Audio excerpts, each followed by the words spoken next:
this is the day the Lord has made, and we're here to rejoice and be glad in it.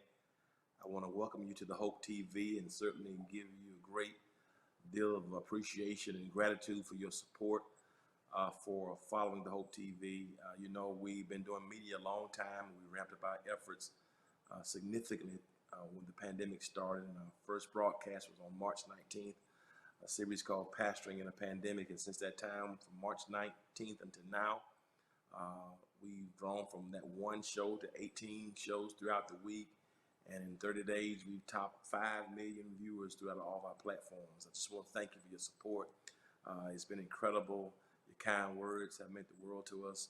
We're just trying to bring some positive programming and some good news during a difficult time. Our aim is to bring you programming that will minister to people spiritually, mentally, as well as physically. Everything that undergirds our programming here is, of course, dealing with faith, family, and finances, fitness, our faculties, fellowship, and then interjecting some fun along the way. So I appreciate you. So if you're watching the Hope TV and you've not yet followed us, please follow us on all things social media. There's a new YouTube page that you can subscribe to. That way you can get notifications when different programs are being offered. You can follow us on Hope TV on Instagram, on Facebook, on Twitter, all things social media, and also our new platform called Twitch. So thank all our Twitch followers. So if you're following from Apple TV, Roku TV, Twitch, YouTube, Facebook, Periscope, on the House of Hope Atlanta website, the edewissmith.org website, or the House of Hope app, however you're watching, I want to thank you for tuning in today. I'm excited about it. This is your daily dose of hope. We're hope dealers here, and we hope that you're inspired and that you are encouraged. This is one of my favorite shows because it's called One-on-One, and we get an opportunity to interview some incredible people who've made some tremendous strides in their own fields and professions and are making a difference in terms, whether it be athletics, whether it be business, whether it be politics, sports, and of course we've had persons on here. We've had some NFL players on here. We've had some movie execs, directors on here. We've had some political activists and politicians on here. So we just had a wealth of people, a plethora of people on here. And today I'm very, very excited to have our guest who's going to be on with us today. I had the privilege of meeting him some years ago, and his spirit, personality was magnetic, and just his focus. He's an incredible, incredible brother. He's a graduate of Florida A&M, graduated with one of the members of our church, Rob Hardy, and they're fraternity brothers. I think they're LBs too. And that's such a bond they have. And of course, Rob and Will Packer, all friends, and they share a very close bond. He started out at FAM with those guys that came up, and he has just blossomed phenomenally. He's the CEO of Liquid Soul. He's a media executive. Had some incredible projects. He's moving to directing and producing, and not just the distribution of content. Just an incredible brother. He's a deacon in his church. He's a husband. He's a father. He's a man of God. He's socially conscious and has a heart for his community, and I respect him dearly. I want to welcome to One-on-One today my brother Terrell Whitley. What's up, Terrell? How you doing, man? I'm fantastic. I'm fantastic. Thank you so much, Pastor, for having me and for the kind words. Well, I appreciate it. I mean it from the heart. I don't just throw out pleasantries. Sometimes we just say things, be saying things, but it's good to say it, and you can mean every word you say. Tell us a little bit about your background. I've had a chance to meet your dad and your brother, and kind of see your roots and how you developed. So tell us how you got from where you were to where you are right now. Sure. So I'm originally from Milwaukee, Wisconsin. And yes, there are Black people in Milwaukee and Wisconsin. Few of us, I migrated out of there, as you mentioned, and went to Florida A&M, found my bride on campus. It was her second day, my third day on campus. And we've now been together almost some 29 years and been married, I think now coming up on 26. So I've been blessed in that capacity. Have 2 girls, one just as a graduating senior and a 16, one that's turned 16 next week. So I'm in a house full of women. So thus I'm at my office today so I could find my happy space. What's great is I've always had this spirit of business and entrepreneurship, even when I was a young man. I used to cut hair. I had a little barber shop in the basement, had my little red light, and had my little chairs down there. And I used to cut hair because I was in Wisconsin, I had a lawn mowing company, but then in the winter months, I would go out and shovel snow. I have a twin sister. And I tell my father sometimes that I know he loves her a whole lot more than he loves me because she was the princess of the house, whereas for me, he was like, "Hey, get out there and go make a way for yourself." But it instilled in me tremendous work ethic and a spirit to really go out and seek to discover things like how to be an entrepreneur. My dad was he had a great job with the transit system in Milwaukee, Wisconsin, worked there 36 years. And I had these small businesses. And then when I went to FAMU, I actually started my first two companies. I had a graphic design company called Fly Productions and a web development company and called Midnight Online. And after those two companies, I decided to get married, and I went to corporate America.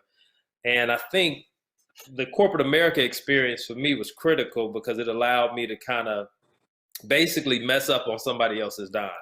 And I got a chance to learn and get some experience. And what I say is I created my tool belt. I had almost like Batman who has his utility belt. I was able to add things to my utility belt while going through corporate America. But I always had the itch to get back into business for myself.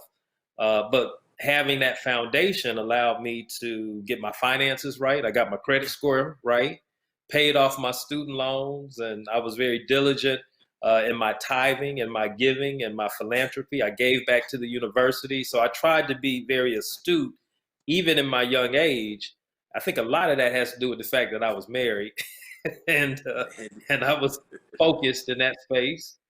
And from there, I started Liquid Soul. I was an executive at the time with a company called SAP, which is a software company. I was a 29-year-old, one of the youngest executives here in Atlanta.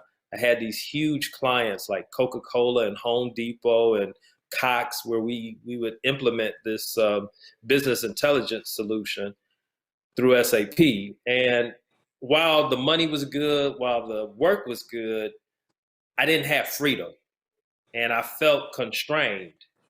And so I became what they call a passionpreneur. I started my company while I was working corporately, and I took a lot of my corporate bonuses and other things and I would reinvest it into my company. Now, the great thing is I had eliminated my debt situation, before that is led to where I could spend money on my company. And I had a believing wife, let's say it that way. She believed in me. And I think I gave her reason to believe because I was being true to my word on the things that I would do for her and for our family. And thus, I started the company while I was at SAP. And I remember clearly the time when they had layoffs. This was probably in, early, maybe 2002, somewhere in there. And I saw people around me with families and, a lot of heavy expenses, and they were being laid off, and the pressure that they felt was something that always stuck with me. And I said that to me was something I never wanted to feel. And that's where the company became my freedom space. Well, I grew the company over time, and we worked with great people like Will Packer and Rob Party. We helped them with their first film, which was called The Gospel. Most people don't know their first film was a faith film with Idris Elba and Boris Kodjoe, as a matter of fact. Great movie. Indeed. And we did quite well off of that film. And from there, I was able to get into the entertainment system and begin doing more and more film. Well, the company, Liquid Soul, grew. And as a matter of fact, while I was still at SAP, I was running $1 million agency and kind of balancing both. And I had a staff, and luckily I had a little bit of juice on my corporate job where I could kind of float a little bit. But I hit a breaking point where my tax accountant said, "Hey, this isn't making a lot of sense, for you financially. I mean, I don't know what you're trying to do, but health-wise," he said, "you're going to drive yourself to an early grave if you try to balance the world on a pen."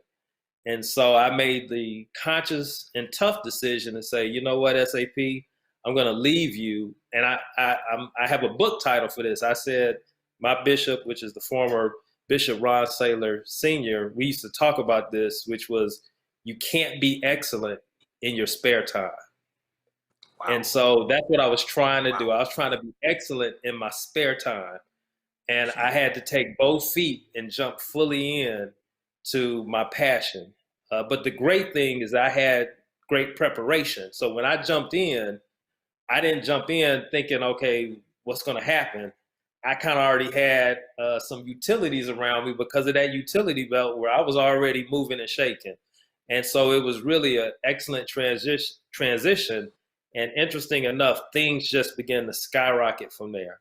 God has been really faithful. And I tell my wife this all the time. He has this very evident favor that sits on my shoulders that I highly respect. And my job is just to be obedient and carry out his will and way, while I help others as they try to seek their path.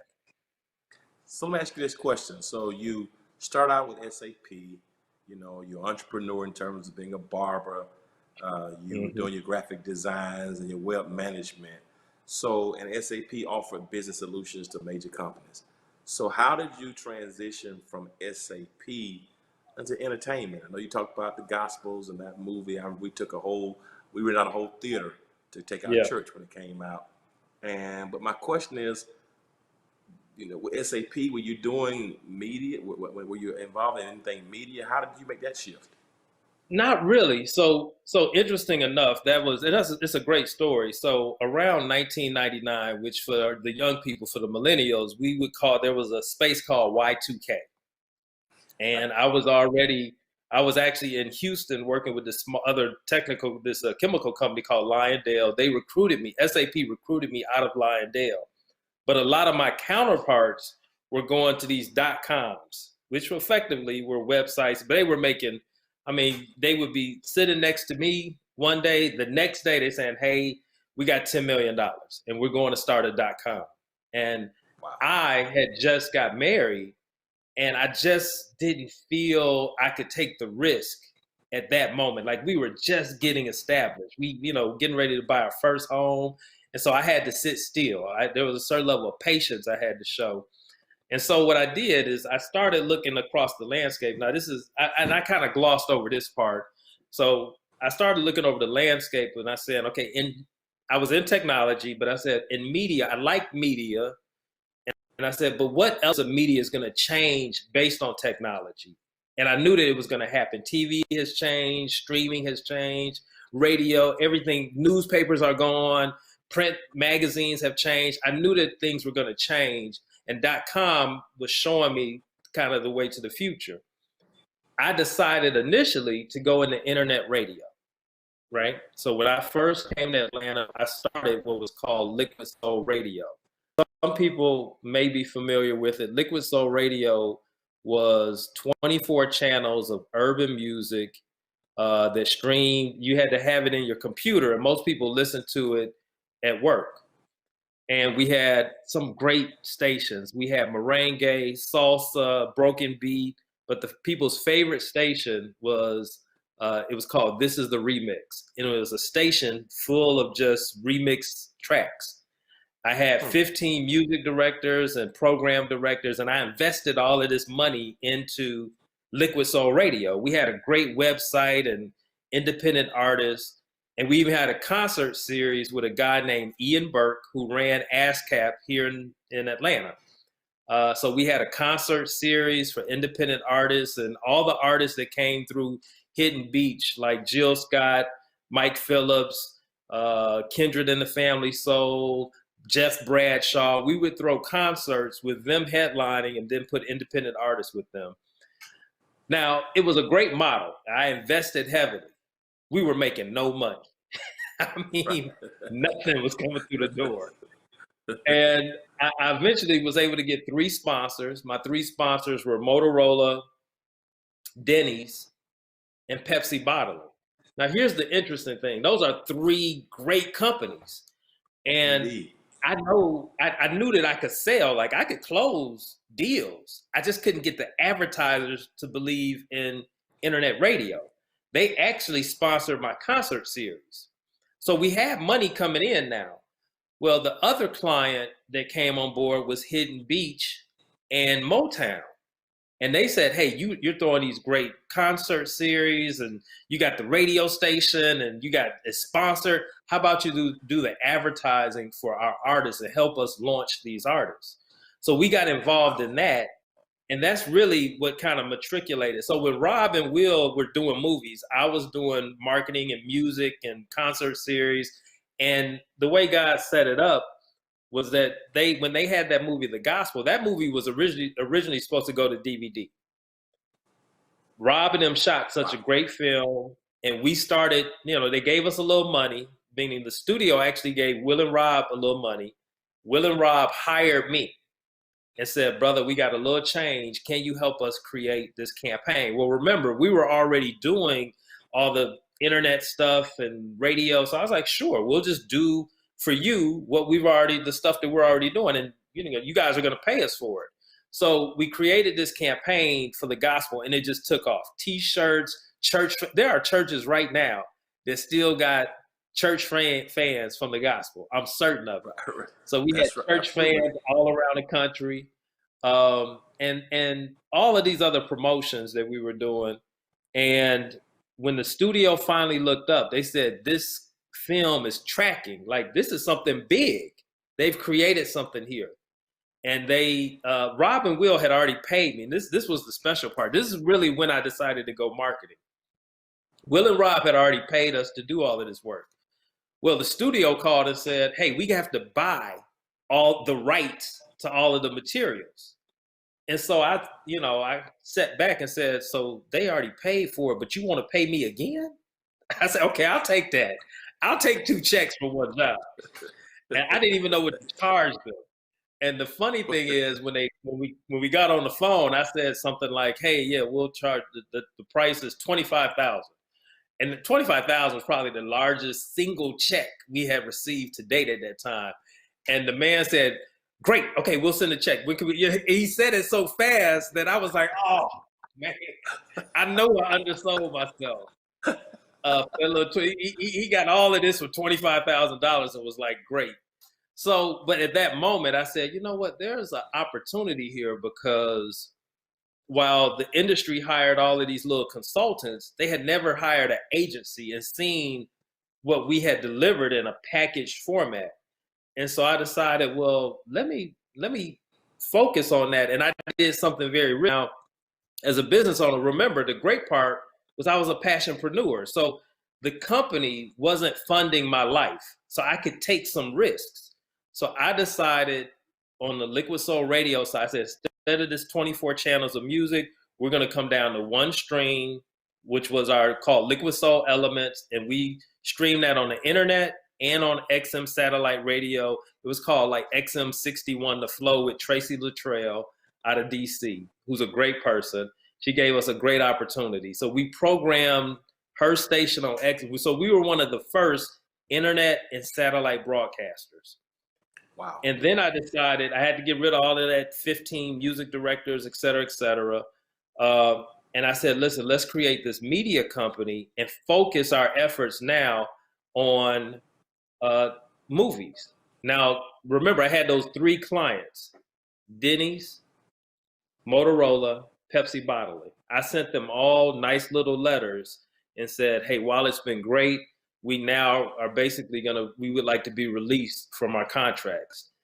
It was a bold move, but I told the team, because I was still working too, I said, we have to focus. And I tell them this to this day, you have to become an expert at something and fill the lane completely. So that when a topic comes up in the room, you need to be the first vision that comes in the decision maker's mind. So in this instance, if a movie executive was thinking, hey, we have to reach the Black audience or the faith audience or HBCUs or Black families or mothers, the first thing I want them to think of is, let's just call Liquid Soul. Like, why are we even trying to figure that out? And so, but I told the team, we had to become experts at that, the qualified, certified experts. And then within the company, I told each of them, you have to become experts in your discipline, so that when topics come up, I know who to point to say that's your role, that's your job. But the key is expertise, not general. Don't be general and say I need to know a little something. Become an expert at your space. Wow. And so from SAP to the Gospels, and now from online radio, and now, I was so amazed when I went to the festival, a film festival here, and Bronze Wings. Bronze Lens, yeah, Bronze Lens. Mm-hmm. I go to the festival to, with some friends to check out this this debut of a few shows and meet some friends because I'm doing film as well. Run into you and find out that you're the president or chairperson of the foundation, whatever. And then I'm getting a chance to actually sit down and watch a movie that you are debuting, the Brian Banks story. So I've known you for TV. I've known you to that point for doing some the marketing side, I guess, and fundraising side for an aspect. But now you are executively producing the Brian Banks story. How did that transformation come about? That's a great one too. So we were working with Tyler Perry for quite some time, and Tyler, who's a very special. I mean, we all know Tyler's a special guy, but there's these nuggets that he drops on people in very unique ways that I think it really takes root, and he dropped a seed on me that just really I had to fertilize and make some core decisions on. What Tyler said was, Terrell, you've done a great job marketing and doing all this stuff, but you put a lot of nails, you've hammered a lot of boards into other people's houses. You popped in a lot of nails. These are other people's houses, but it's not your house. You're not hammering enough nails on your own house. So while you're over there building Disney, Universal, Sony, and Lionsgate, what about your house?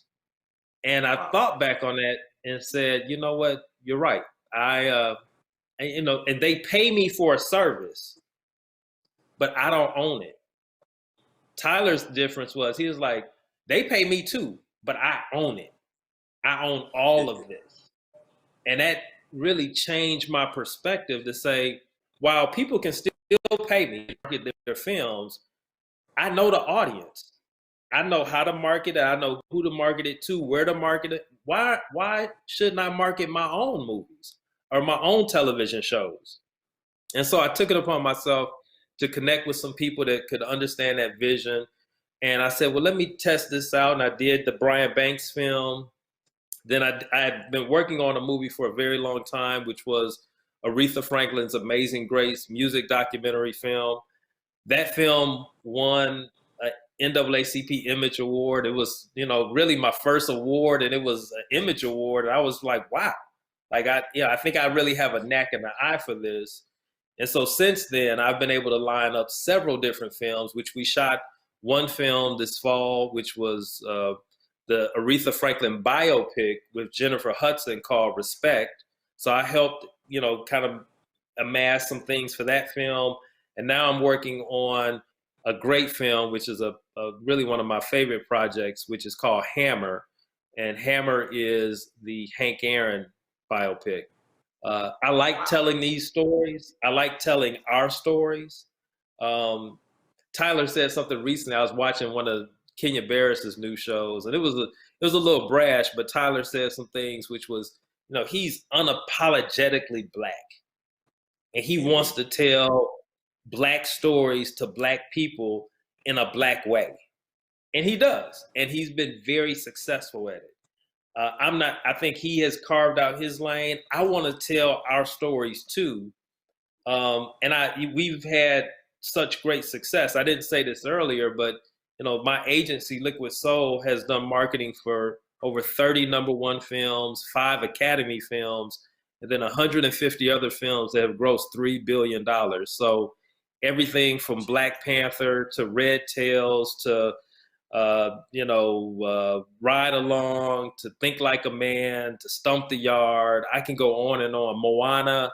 We've done animated films, action films, Dark Knight, Captain America. But then we also launched big TV shows like uh, Empire. We worked with Turner on House of Pain. We did Power for Stars. We also worked on Game of Thrones for HBO. So I feel as though, remember that discussion about being an expert?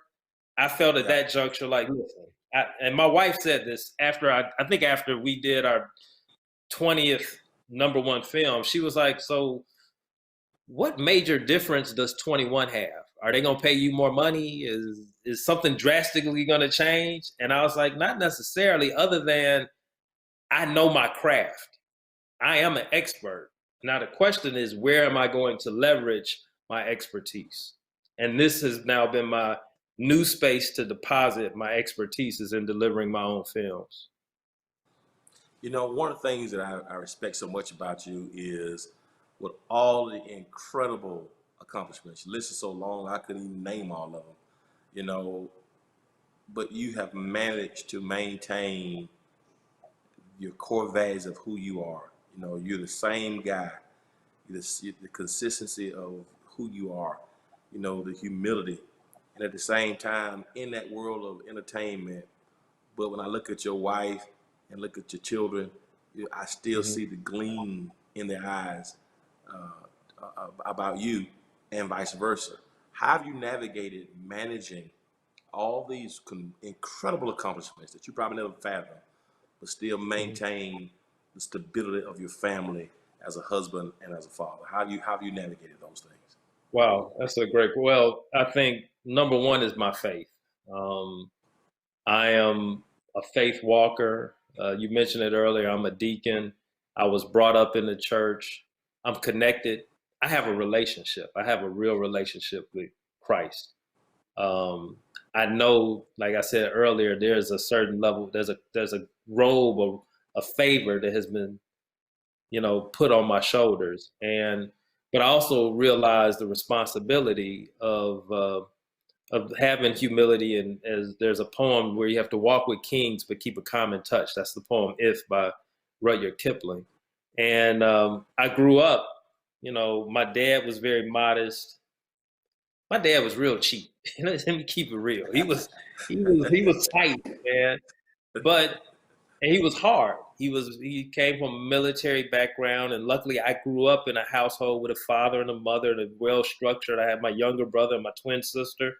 We were middle class per se from Milwaukee, Wisconsin, but dad was real focused. And I watched him. I didn't like it when I was young. I didn't understand it. Today, I tell people I don't know anyone richer than my father. He owes no man. The money he has is his money. He does what he wants to do when he wants to do it. He has what I consider to be complete prosperity, which are three things. #1, he has great health. #2, he has great joy. The man laughs and smiles all the time. #3, he has total peace. He is never looking over his shoulder. He has done no man wrong. He has peace. That to me equals prosperity. So I've been watching that. And then he and I went through something together. My dad is a prostate cancer survivor. I'm a prostate cancer survivor. I went in for early detection when I knew that he was diagnosed, and I discovered that I had cancer. And so we share that bond of being survivors. And so the humility really comes into play when you start looking at the greater spectrum of life. And I ask people this question sometimes when I interview them, which is a real deep question for some people. They really get blown back by this. Instead of asking all the niceties, I say, what do you want your legacy to be? And when your grandchildren are standing above your grave, what is it that you want them to say about you? And let that become your destination. Not all of these, because what they won't say is, well, granddad made billions of dollars. But they want to, you would, I believe you would want your grandchildren to say, granddad was a great fun guy. He treated people right. He made people laugh. When they hurt, he gave a arm and a shoulder for them to cry. When people were in need, he showed up. Those are the things that ultimately matter. All of these other things are just part of a process of defining who you ultimately want to become. And so I tell people, even if you get this job, help me understand how this job is going to connect to your ultimate destiny. And if you don't see that, let's help. Let me help you, or let's figure out what that looks like, so that this job just doesn't become another stepping stone. It becomes, what I would hope, it becomes a key asset in your matriculation to where God ultimately wants you to be and where He's called you to be. And I'm just a conduit for that. I have no glory in it. There's no response. My only responsibility is to do my part. So I've tried to be honed against that as much as possible. Man, you're just an incredible guy, man. I appreciate your time, and just this is a rich conversation. I just appreciate how you navigate, man, and just who you are. I mean, just your being. Your accomplishments are one thing, but who you are is a whole nother ball game. And I appreciate the consistency between the two. I want to ask you two more things. Sure. We've had some conversations about the pandemic and some of the subsequent decisions that have been made by our governmental officials. I just want to get your take to those who are listening in terms of what you think our posture should be. Those who are shelter in place, and and those who are quarantined. Just to get your take on what you think has happened, so our people can be edified. I've been hammering so much every day. I think sometimes people need a different voice. I just want the people listening to get some perspective from you. What do you think our posture, our position should be during this pandemic? A few things. I think number one, remember I said earlier how I was a cancer survivor. I found out my dad had cancer. I went in for early detection. I wasn't afraid to find out my health position. I would hope that anyone right now that thinks they're sick or is having an issue, they got to go get tested. Yeah, it's selfish, in my opinion, to focus on just yourself and your needs and not the needs of others. So I think getting tested is one of the first things I would tell someone to do. I think with our government and what they've done, we have to get past, specifically Black and brown people, we have to get past looking for the next handout and start figuring out how to save ourselves. And what I mean by that is there was a spirit at one time in our country where we leaned on each other and we went to each other for resources and relationship. And everything wasn't always about a transaction or exchange, but it was more about how can I make sure that the people around me are doing well? Because if everyone is doing, to a certain degree at a, well at a level, we all have the opportunity to rise. So I think within that, this is where our entertainers, sports people, our clergy, as well as our politicians have to find common ground and discuss solutions, not just keep talking about the problem. In those solutions, that we all have to give something to the solution to say, okay, how do we make this work?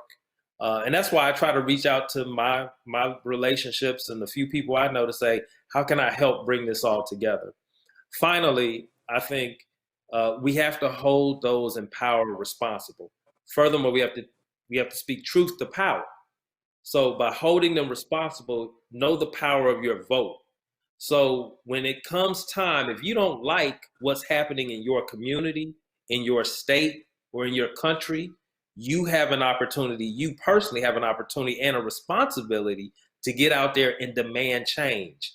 What's real interesting right now is I wonder how many people have ever called their state senator or their representative or their mayor or even just a local politician, someone on the city council. These people work for us.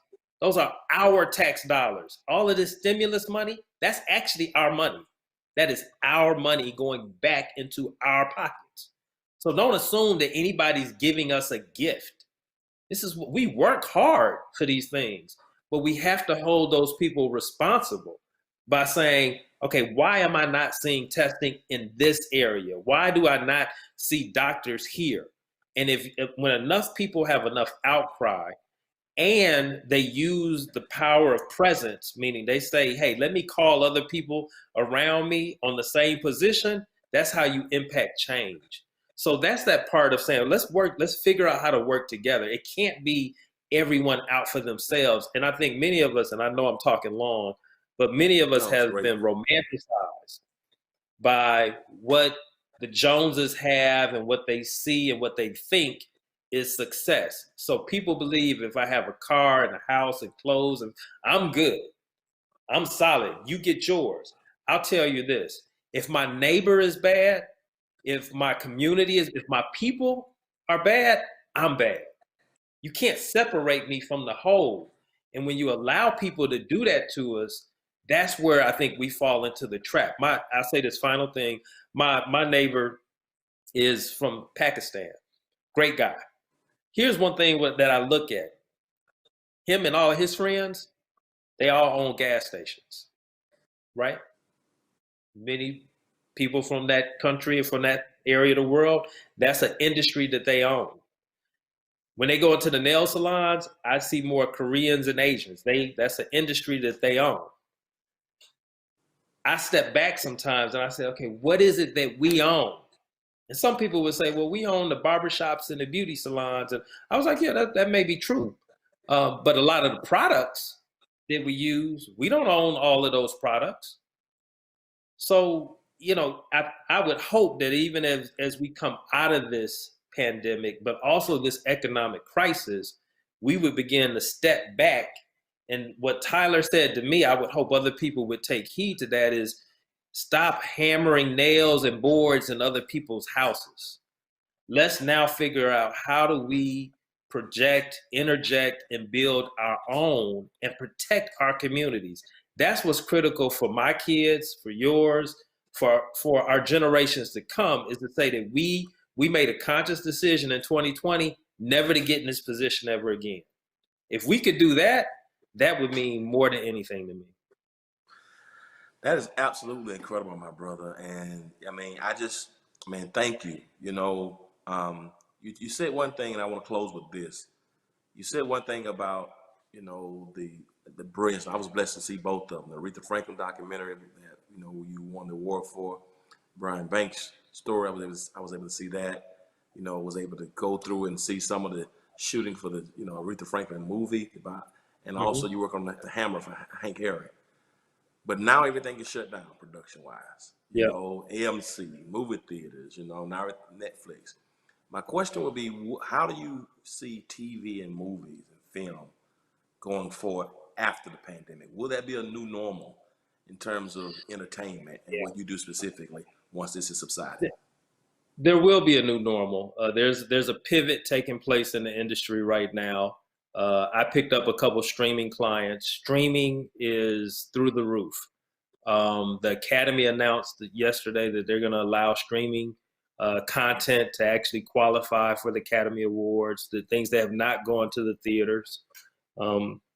There's a company, Universal, put a movie out just over streaming, which was paid SVOD, and Regal and AMC took offense. Now, do I think people will still want to enjoy the theater, communal aspect of watching a film? Yes. I think once we get to a position where that is healthy and safe, I think people will be back in theaters. But I do also believe that the industry is going to have to mature and look at the fact that right now streaming and the availability of content on my own time, in my own space, when I want it, where I want it, will become very prevalent. So as a content creator, I have to now be conscious of that fact and begin to look at where and how I move in pitching my projects. As a matter of fact, I talked about pitching a project to someone this morning, and I told him, I said, hey, while we were looking at possibly doing a studio, I really think we should consider this particular project for streaming. I think that's going to become even more prevalent. But my hope is that people still will want and desire and demand great content. Do not allow streaming and other platforms to dictate the quality of the narrative, the story, and or the projects that come forward. I think that's what's going to be important. But definitely, the industry is going to take a major shift. So, to the people who are watching now, who want to get into this, who've been pursuing their dreams, they are working at SAP, and they're comfortable, and they got this passion to do other stuff, but they're fearful to step out. What's your word of encouragement to that person who's watching, who this pandemic may be shifting them to do something different? Oh, that's a great question. How do you encourage them to pursue? I love that question. First thing is pray. Before you get ready to do a bunch of stuff, and when I say pray, I don't mean say, hey, thank you, God, but no. I mean, you fall to your knees and you earnestly go before God and you ask him to send wisdom, to send people your way to help impact your life. Your fervent prayer will help alter the universe. The universe literally can shift in your direction, but it really depends on your posture and your attitude. If you are boastful, if you saying, I'm just going to go do blah, blah, blah, I would tell you to fall to your knees first.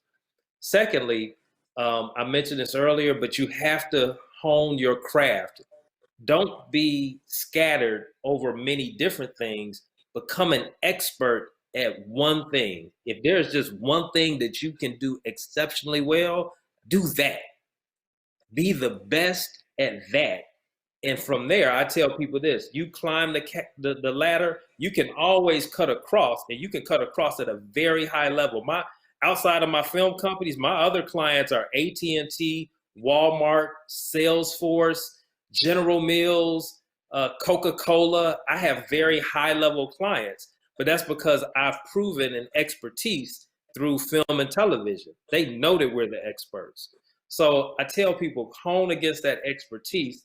And then finally, I had to learn this over time, but make sure you put good people around you that will be invested in your vision. Now, the first thing is you have to have a vision, but then you find the right people that connect to that vision and allow for them to be great too.